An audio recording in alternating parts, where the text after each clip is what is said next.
Hi guys! So my life as an ESL teacher.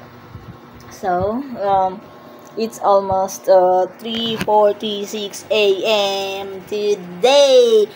So, lahat ng lesson ko ngayon, or lahat ng student ko, okay, ay free trial.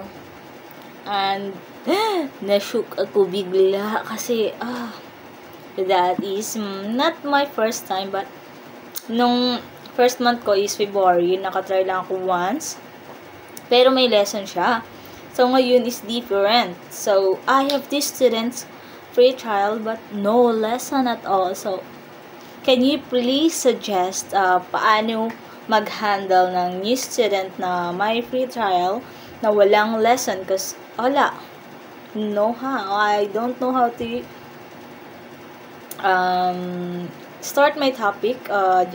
For the I have two kids. Okay, two students. So first, I get shook. Oh, how to handle this? So, the students say, I want to learn English. So I just accompany.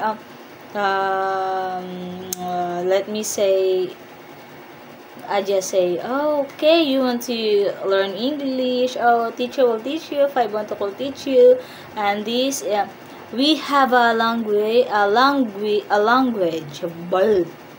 So, I have, may ano pa ako, parang, hindi pa, so, language, barrier. So, of course, hindi niya ako naintindihan, although nag-speak ako ng English, and she answered me in Arabic. So, ginawa ko, okay, chat me in the chat box, ask me a question about a word that you want to learn. So, nag-chat siya, and at the same time, parang naging free talk yung nangyari.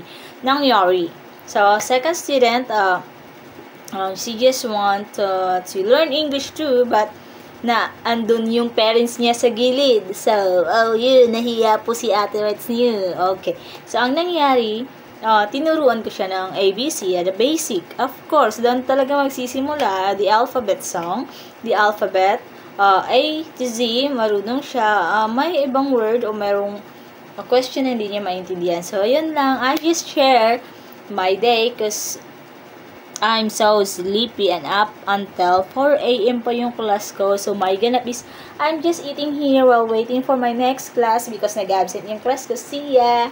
And, laban mga teacher. Bye-bye!